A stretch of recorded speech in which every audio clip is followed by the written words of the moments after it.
2026 சட்டப்பேரவை தேர்தலுக்கு பிறகு தமிழ்நாட்டு அரசியலோட பரிமாணம் வேற ஒரு திக்கில் செல்லப் போகிறது. அப்படிப்பட்ட சூழலில் நான் தமிழ்நாடு சட்டப்பேரவையில் இருக்க வேண்டிய ஒரு நிலைமையும் அதில் நடக்கக்கூடிய விவாதங்களில் பங்கேற்கக்கூடிய அவசியமும் எனக்கு ஏற்படுகிறது என்று அவர் சொல்லுகிறார்.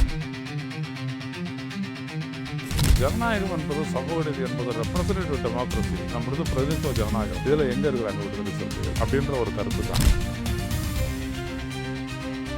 ரொம்ப பெரிய அளவுக்கு இருந்தது. 6 ரிசர்வ் தொகுதி, 2 பொது தொகுதி கொடுத்து 8 தொகுதி கொடுத்துட்டு விடுதலை சிறுத்தைகளுக்கு நாங்கள் மற்ற கட்சியை விட அதிகமாக தான் ஒரு மரியாதை கொடுத்துருக்குறோம், மதிப்பு கொடுத்துருக்குறோம், இடம் கொடுத்துருக்குறோம்னு சொல்லலாம் திமுக. ஆனால் அது அவர்களுக்கு உரிய அவருடைய பலத்திற்கு ஈடானதா என்பதுதான் இங்கே ஒரு பெரிய கேள்வி.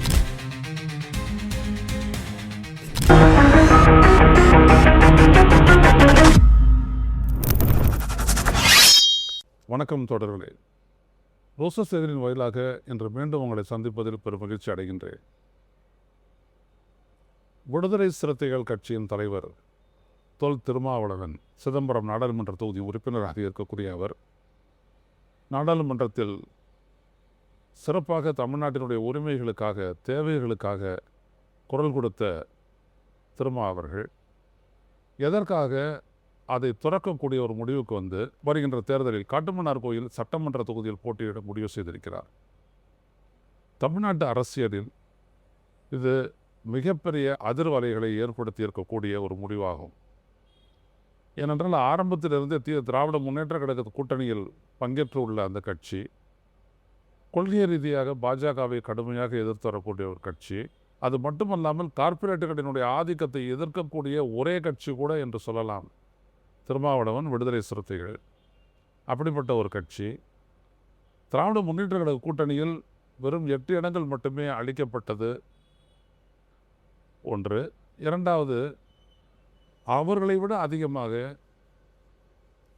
திமுக கூட்டணி கடைபிடிக்கக்கூடிய கொள்கைகளில் எந்த விதமான சம்பந்தமும் இல்லாத தேசிய முற்போக்கு திராவிடர் கழகம் பிரேமலதா விஜயகாந்த் தலைமையிலான அந்த கட்சிக்கு 10 இடங்களை கொடுத்தது. இது எல்லாம் விடுதலை சிறுத்தைகள் மட்டுமின்றி அதையும் தாண்டி தமிழ்நாட்டினுடைய ஒரு பொதுவான அரசியல் தளத்தில் ஒரு பெரிய அதிர்ச்சியை ஏற்படுத்தி இருக்கிறது. நானும் அதை நிறைய பேசியிருக்கிறேன். ஆனால் அதையெல்லாம் தாண்டி திருமாவளவன் ஏன் மறுபடியும் தமிழ்நாட்டு அரசியலுக்கு திரும்ப வேண்டும்? அதை பற்றி அவர் கொடுத்துள்ள விளக்கம் கொஞ்சம்தான். அவர் என்ன சொல்கிறார் அப்படின்னம்னா, 2026 சட்டப்பேரவை தேர்தலுக்கு பிறகு தமிழ்நாட்டு அரசியலோட பரிமாணம் வேற ஒரு திக்கில் செல்லப் போகிறது. அப்படிப்பட்ட சூழலில் நான் தமிழ்நாடு சட்டப்பேரவையில் இருக்க வேண்டிய ஒரு நிலைமையும் அதில் நடக்கக்கூடிய விவாதங்களில் பங்கேற்கக்கூடிய அவசியமும் எனக்கு ஏற்படுகிறது என்று அவர் சொல்லுகின்றார். எவ்வளோதான் சொல்லியிருக்கார், அதுக்கு மேலே அவர் ஒன்றும் சொல்லலை. பெரிய அளவிற்கு ஒரு அதிருப்தி விடுதலை சிறுத்தைகள் கட்சியினரிடையே ஏற்பட்டிருக்கிறது. அது திருமாவளவன் அவர்களை மிகப்பெரிய அளவுக்கு வருத்தமடைய செய்திருக்கிறது. ஏனென்றால் கொள்கை கூட்டணி என்று சொல்லி திமுக கூட்டணியில் தொடரும் அதே வேளையில் அதற்குரிய அங்கீகாரம், அதற்குரிய இடத்தை திராவிட முன்னேற்ற கழகத்தினுடைய தலைமை தரவில்லை என்பது அது கண்கூடு. அது ஒரு குற்றச்சாட்டுக்காக சொல்லலைன்னா கூட அதான் உண்மை. அப்போ என்ன ஆகுது அப்படின்னம்னா, ஒரு தமிழ்நாட்டினுடைய ஒரு 3வது பெரிய கட்சியாக இருக்கக்கூடிய விடுதலை சிறுத்தைகள் கட்சி ஒன்றும் இல்லை, ஒரு சாதாரணமாக ஒரு பாமகவினுடைய ஸ்பிரிண்டர் குரூப். ஒரு பக்கம் ராமதாஸ், இன்னொரு பக்கம் அன்புமணி ராமதாஸ். அவருக்கு பார்த்தீங்க அப்படின்னம்னா அதிமுக கூட்டணியில் 18 இடம் தராங்க. ஆனால் இதே பாட்டாளி மக்கள் கட்சி பலமாக இருக்கக்கூடிய அதே பகுதிகளில் திராவிட முன்னேற்ற கழகத்தினுடைய முதன்மையான பலமாக இருக்கக்கூடிய கட்சி எது அப்படின்னு பார்த்தீங்கன்னா திமுகவுக்கு பிறகு விடுதலை சிறுத்தைகள் தான், பட்டியலினத்து மக்கள் தான். ஆனால் வெறும் 8 இடம். அப்போது இயல்பாகவே அவர்களுக்கு என்ன தோணும், எவ்வளவுதான் நம்ம திராவிட முன்னேற்ற கழகத்துக்காக முட்டு கொடுத்தாலும் நம்மளுக்கான இடம் இவ்வளோதானா? பாட்டாளி மக்கள் கட்சி நிற்கக்கூடிய அளவுக்காக இருக்கக்கூடிய இடத்துல பாதி இடம் கூட நமக்கு இல்லையே, நம்மளை விட அதிகமாக தேமுதிக கொடுக்குறாங்களே அப்படின்னு ஒன்று வரும்பொழுது, அப்போ அது விடுதலை சிறுத்தைகளுடைய இருப்பு எதிர்காலம் தொடர்பான ஒரு பெரிய ஒரு கேள்வி எழுப்புகிறது. தமிழ்நாட்டினுடைய உரிமை மட்டுமல்ல, நான் அடிக்கடி சொல்வது அது என்னன்னா, தமிழ்நாட்டில் இன்றைக்கி ஒரு சமூக நல்லிணக்கம் ஏற்படுது, சாதிய மோதலெல்லாம் ரொம்ப இல்லை, ஒரு சமூக இணக்கப்பாடு நிலவுதுன்னா அதற்கான முதன்மை காரணம் திருமாவளவனாகவும் விடுதலை சிறுத்தைகள் கட்சியையும் நான் சொல்லுவேன். ஏன்னா அவர்களுடைய நேர்த்தியான ஒரு அரசியல் முதல்ல கட்டமைப்பு, அடுத்தபடியாக அவர்கள் செய்யக்கூடிய அரசியல் தமிழ்நாட்டுடைய நலம் சார்ந்ததாகத்தான் இருக்கிறது. எனவே அதன் மீது மக்களினுடைய இயல்பான ஆதரவு வந்துட்டு பெருகி இருக்கிறது. அப்படிப்பட்ட ஒரு சூழலில் அவர்களை சாதிய ரீதியாக பட்டம் கட்டி ஒரு ஓரம் தள்ளி அதன் மூலம் ஒரு சமூக உரசலை ஏற்படுத்த எந்த சக்தியாலும் முடியாது. அது பாஜகலாம் கூட முயற்சி பண்ணி பார்த்தாங்க, அதெல்லாம் ஒன்றும் நடக்கலை. இன்னும் சொல்ல போனால் விடுதலை சிறுத்தைகள் பலமாக இருக்கக்கூடிய இடத்தில் நன்றாக கவனிக்க வேண்டும். குறிப்பாக தமிழ்நாடு முதலமைச்சர் மு.க.ஸ்டாலின் கவனிக்க வேண்டியவருடைய விடுதலை சிறுத்தைகளுடைய இருப்பு எங்கே பலமாக இருக்கின்றதோ அந்த இடத்தில் பாஜக வளருவதும் இல்லை, காலூன்றுவதும் இல்லை. அதை கவனிக்கணும். ஏன் அப்படின்றத பார்க்கணும். அது ரொம்ப முக்கியம். அது அப்போ சும்மா நம்மளாம் இந்துக்கள், நம்மளாம் ஒன்றாக இருப்போம் அப்படின்னு சொல்கிற அந்த ஒரு பாஜகவினுடைய அந்த முழக்கத்திற்கு இடைநிலை சாதிகள் எல்லாம் கூட பலியாகின்றன. மொத்தமாக இல்லை, ஓரளவுக்கு அதில் இருக்கக்கூடியவங்க மதவாதிகளாக மாறுகிறார்கள். சாதியவாதிகளாக இருப்பவர்கள் மதவாதிகளாக மாறுவார்கள், இயல்பானது அப்படி. ஆனால் அது ஏற்படவில்லை. பட்டியலினத்தவரை பொறுத்த வரைக்கும் அது ஏற்படலை. ஆனால் இந்தியாவுடைய மற்ற எல்லா இடங்கள்லையும் சரி, கர்நாடகாவாக இருக்கட்டும், ஆந்திரா, தெலுங்கானா, மராட்டியம், பஞ்சாப், எங்கே போனீங்கனாலும், பீகார், உத்தரப்பிரதேசம், கணிசமான அளவிற்கு தாழ்த்தப்பட்டவருடைய வாக்குகள் பாஜகவிற்கு போகின்றன. அட்லீஸ்ட் ஒரு இடத்துல ஒரு 20% பேர் ஒரு மாநிலத்தில் இருக்கிறாங்கன்னா 10% ஓட்டு வந்துட்டு அதில் பாதிக்கு பாதி பாஜக ஈர்க்கிறது. அது எப்படி இருக்கிறாங்க, அது ஈவிஎம்மா, அது வேற கதை, அது பகுப்பாய்விற்கு உட்பட்டது. ஆனால் தமிழ்நாட்டில் அவங்களால ஒன்றும் பண்ண முடியலை. ஒரு எடுத்துக்காட்டாக பாஜக பக்கத்தில் இருக்கக்கூடிய மாநிலமான கேரளத்தில் கூட 14% வரைக்கும் வாக்கு வாங்கியிருக்காங்க. ஆனால் தமிழ்நாட்டில் அதெல்லாம் செய்ய முடியல அவங்களால.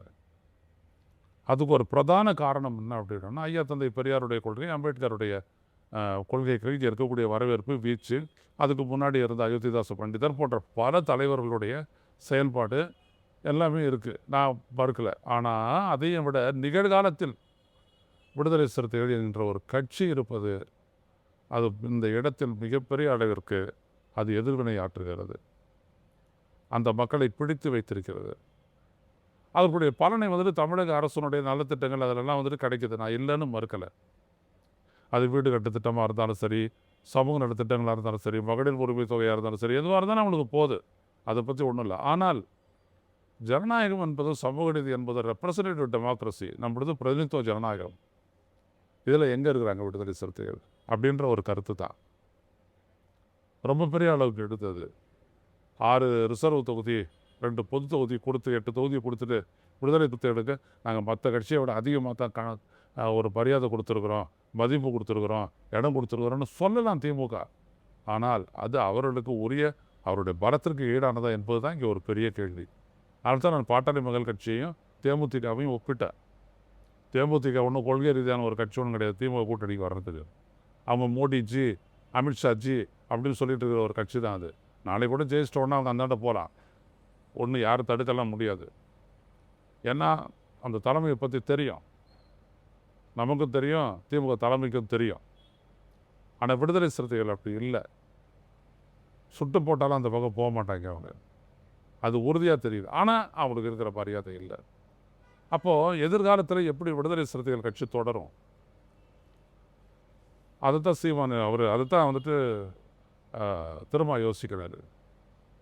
எல்லாமே ஒரு எதிர்நிலையில் இருக்கும்போது, அப்போது தமிழ்நாட்டை அடிப்படையாக வைத்து தமிழ்நாட்டு அரசியல் களத்தில் தான் களமாடுறது தான் சரியானதாக இருக்கும் அப்படின்னு அவர் நினச்சி வந்திருக்கிறாரு. இது எதிர்காலத்தில் திமுகவினுடைய கூட்டணிக்கு ஒரு மிகப்பெரிய அளவிற்கு பலவீனம் கொடுக்கக்கூடிய ஒரு சூழல் ஏற்படலாம். ஏன்னா முடியாது, அவங்களால ரொம்ப நாள் தாங்க முடியாது, அவங்களாலேயும் முடியாது, இடதுசாரிகளாலேயும் முடியாது. அதே மாதிரி இன்னும் சில கட்சிகள், உதாரணத்துக்கு தமிழக வாழ்வுரிமை கட்சி திமுக வெளியேற்றப்பட்டது. அதே நேரத்தில் ஒரு ஆர்எஸ்எஸ்னுடைய அந்த பக்கத்தில் இருக்கக்கூடிய ஒரு கட்சியை வந்துட்டு ஒரு இடம் கொடுத்து திமுக அரவணைக்கிறது. அதே தான் விஜய்க்கு இருக்கக்கூடிய அந்த இதுவும்.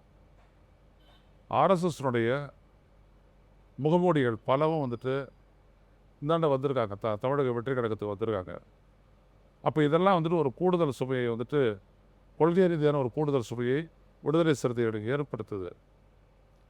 அப்போ விடுதலை சிறுத்தைகள் எல்லாம் வந்துட்டு தாக்கு பிடிச்சி நின்று மேலே வரணும் அப்படின்னோம்னா, அப்போ அது தமிழ்நாடு கடைபிடிக்கக்கூடிய பதச்சார்பற்ற ஒரு ஜனநாயகத்தை, அப்போ மதச்சார்பற்றதான் ஜனநாயகம் இருக்க முடியும், அந்த அரசியலை முன்னெடுப்பதற்கு அவர்கள் ஒரு தனித்த பெரும் சக்தியாக எழ வேண்டிய ஒரு கட்டாயம் ஏற்படுகிறது.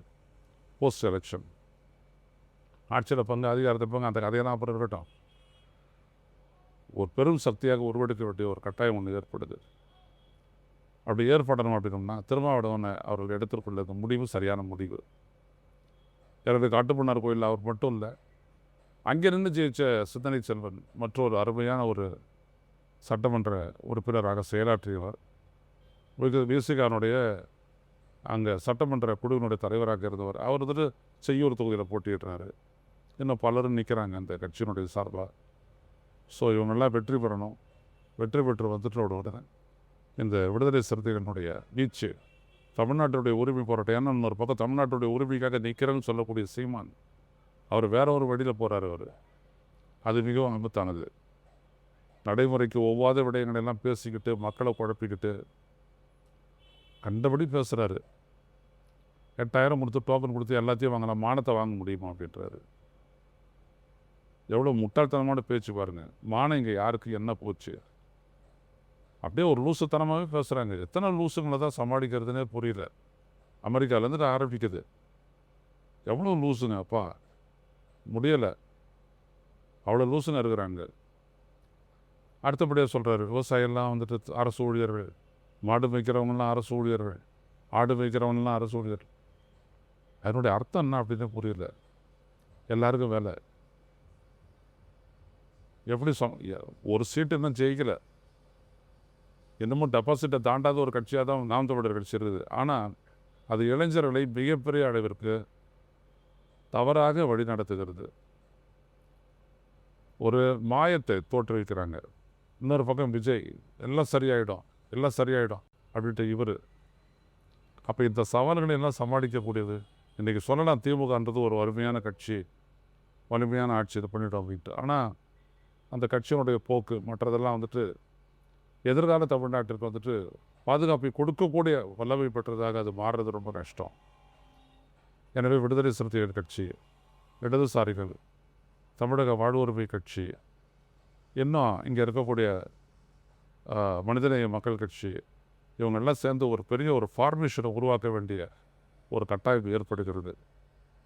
அதை நான் முன்னாடியே வலியுறுத்தினேன், அது நடக்கலை. ஸோ தமிழ் தேசியத்தை அடிப்படையாக கொண்டு இப்படியெல்லாம் வந்தாங்க அப்படின்னோம்னா அது வந்துட்டு நல்லாயிருக்கும்.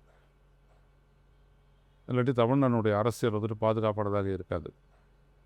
குறிப்பாக 29க்குள்ளே இவிஎம்மை ஒழிச்சாகணும். அவள் இவிஎம்முக்கு எதிரான போராட்டத்தை தமிழ்நாட்டில் பண்ண ஒரே கட்சி விடுதலை சிறுத்தைகள் கட்சி தான். நாடு தழுவிய அளவில், நாடு தழுவிய அளவில் அது பண்ணாங்க. இது யாரும் வரல.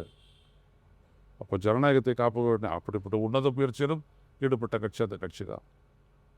எனவே அப்படிப்பட்ட ஒரு கட்சியின் தலைவர் ஒரு முடிவை எடுத்திருக்கிறார். அவருடைய அந்த முடிவை தமிழ்நாட்டு மக்கள் ஏற்றுக்கொண்டு அவர் எடுக்கக்கூடிய பெரும் முயற்சிக்கு உறுதுணையாக இருக்க வேண்டும். அது தமிழ்நாட்டுடைய எதிர்காலத்துக்கு நல்லது. பொறுத்திருந்து பார்ப்போம். மீண்டும் சந்திப்போம் தொடர்களை. நன்றி, வணக்கம். ஊடகம் கார்ப்பரேட் அரசியல்வாதிகளின் கைப்பாவையாக அடிமைகளாக இருந்தது போதும். இனி சாட்டை எடுத்து சுழற்றும் நேரம் வந்துவிட்டது. ஊடகம் பொதுமக்களாகிய உங்களுக்காக, உங்களாலேயே இயக்கப்பட வேண்டும். ஊடக சுதந்திரத்திற்காக உங்களின் பங்களிப்பை இன்றே அளித்திடுங்கள்.